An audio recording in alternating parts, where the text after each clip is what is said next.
Hi Capricorn, ito na po ang inyong reading. Kuha lang tayo ng ilang guidance, advice, messages para sa inyo. Para dito po sa darating na solar eclipse, new moon solar eclipse in the sign of Virgo. Hindi kailangan kumonekta agad yung pinaka-sign regardless doon. Pero why not? Baka meron po akong ma-share sa inyo na info in regards astrology kung ano yung maaring epekto ang iwan nito para sa inyong mga Capricorn. Okay? Kuha lang tayo ng guidance. Capricorn, message para sa inyo. Subukan nating maging straightforward. Anong aasahan nyo sa darating na new moon solar eclipse na ito? This September 21, 22, 2025. Guidance. So, new moon ito, Capricorn. New beginnings, new opportunity. At pa tayo ha. Anong kailangan nyo marinig? Capricorn, guidance po para sa mga taong ito. Anong parating, anong maaring asahan? 9 and 9. Alam nyo ba, itong darating na, ito nga, yung pinag-uusapan natin. Itong new moon solar eclipse na ito, mag-highlight po ang inyong mga 9. Ninth house. Ang lawak niyan guys, isa-share ko sa inyo maya-maya. Kuha pa tayo ng ilang messages. 9. 999. Capricorn, ang perfect. Sobrang mag-a-apply ito sa ilang ganapan sa astrolohiya. Dito muna tayo. Knight of Pentacles, this one is in reverse. Pag dikit-dikitin natin, 9 of Cups, 9 of Swords, nasa na yung isa? 9 of Pentacles. Okay, 999. The 5 of Swords, 3 of Swords, 3 and 3. So talagang nag-highlight po. Alin? So ipapasok na natin, no? Ninth house, again, itong new moon solar eclipse, it will highlighted your ninth house of travel. Yes po, transportation, education, religion. Ang lawak niyan, guys. Meron bang travel? Kahit sa simpleng pagpaplano pa lang ito, maaaring kusang umangat po ito sa inyong mga isipan, ideya, or pwedeng kusang ihain ng universe. Opportunity to travel. Why not? New beginnings, fresh thoughts. Kung hindi yun mag-apply, para sa ilan, maaring ngayon pa lang meron na kayong inaasikaso, inaayos, pinoproseso na ilang dokumento, travel documents, passport, or pagdating sa inyong mga visa, citizenship, ganyan. Meron ba? Pero, why not? New beginnings, new opportunity, magandang pagkakataon ito marahil kung humihingi kayo ng sign to take risk, take new chances para sa mga bagong simula. Huwag kayong mag-atubili or mag-second guess sa pwede nyo pang marating, matutunan, mapuntahan, or madiscover na bagong lugar, bagong tao. Again, ninth house ang lawak ng ang sektor na yan.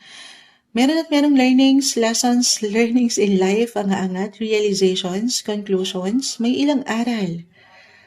Mapabuhay relasyon man yan or buhay karera. Guys, kahit pare-pareho kayo ng sign Capricorn, magkakaiba po ang bawat isa. Okay? Depende na yan kung saan kayo higit na nag-iiwan ng prioridad. Pero education, para sa ilan, why not? Meron bang nakikinig na estudyante ngayon? Magandang pagkakataon to present something. Especially kung ayun, I'm getting a message na meron talagang gagraduate. Meron ba graduating students? Or nagpe-present kayo ng inyong mga thesis? Meron ako nakikitang ganda dyan na outcome. Ito tayo sa outcome, the Nine of Pentacles. Ito yung resulta na mulaklak na, may abundance.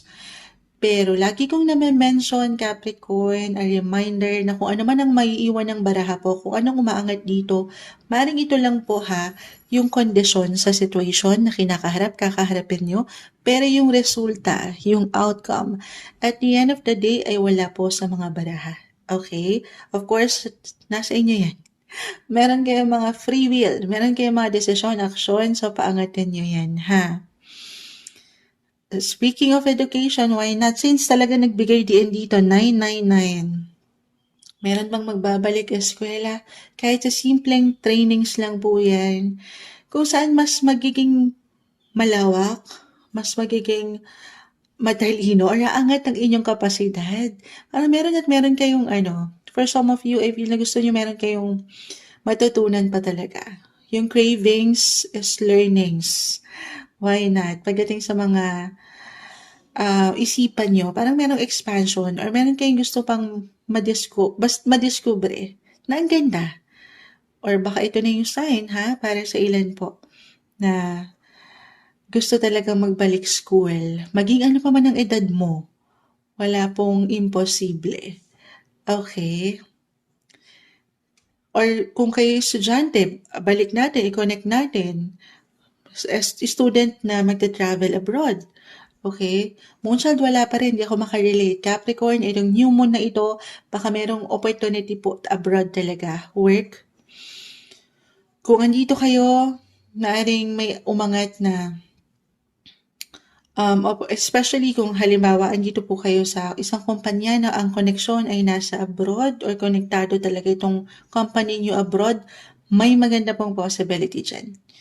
Okay, pag-angat din ng mga bosses, 3-3, umangat dito, especially pagdating sa communication, media, social media, or mga nagpo-podcast. I'm getting a message na ganon. May ilang opportunity, collaboration, partnership, pag-angat yung kayo mismo. Umaangat yung mga intellectual na kakayanan nyo, yung pagiging creative nyo rin, na ang ganda. Maaring meron kasi new moon guys, new opportunity, meron kayong mga bagong possibility na matatanggap or pwedeng ihain sa inyo ang universe. Pero wag nyo lang ditong hahayaan na pangunahan kayo ng ilang pag-aalala. Okay, meron ako nakikita. Yun lang naman, minsan wala tayong higat na kalaban kung paano nyo i-handle sa inyong isipan yung mga bagay. Stay positive. Sabi kasi ni Moonshad, agad-agad go na. Wag naman madaliin iba-iba tayo. 3 of Swords ay narito. Very important pa rin to listen. Listen to your intuition, follow your heart. Yes, may papuso dyan. Pakita natin sa live. Naka-reverse indication niya na ready na kayo. Magiging ready kayo or maging ready na kayo. Physically, mentally, emotionally. Iba-iba tayo ng atake dyan. So, hindi nyo kailangang madalian kung hindi pa ready. Okay, pero ayan, may ilang possibility ang lawak. Tanggapin nyo na, ipahayag nyo na to At I feel na meron talagang achievement pag level up, pag increase ng inyong mga kakayanan or opportunity. Ang lawak. Meron at merong travel guys. At hindi imposibleng sumakses. So sa success, pagkatiwalaan nyo lang ang proseso, ang inyong sarili, samahan ng dasal, ipapasok natin. Sumasang-ayon po. Meron gumagawa sa kapitbahay. 999 is connected din po sa religion. Pagdating sa inyong spiritual connection, maging anuman po ang inyong faith. Okay? Samahan ng dasal yung journey nyo. Alam naman natin how powerful ang prayer, lalo pa kung iaangat nyo lahat to sa Kanya. Ayan, claim na natin, merong pag-success, may magandang possibility ang pwedeng iwan ng universe sa inyo. Very powerful yung energy na aking nakikita. Ito yung guidance, advice, message na marahil kailangan yung marinig. Para po dito sa darating na solar eclipse, new moon solar eclipse para sa inyo, Capricorn.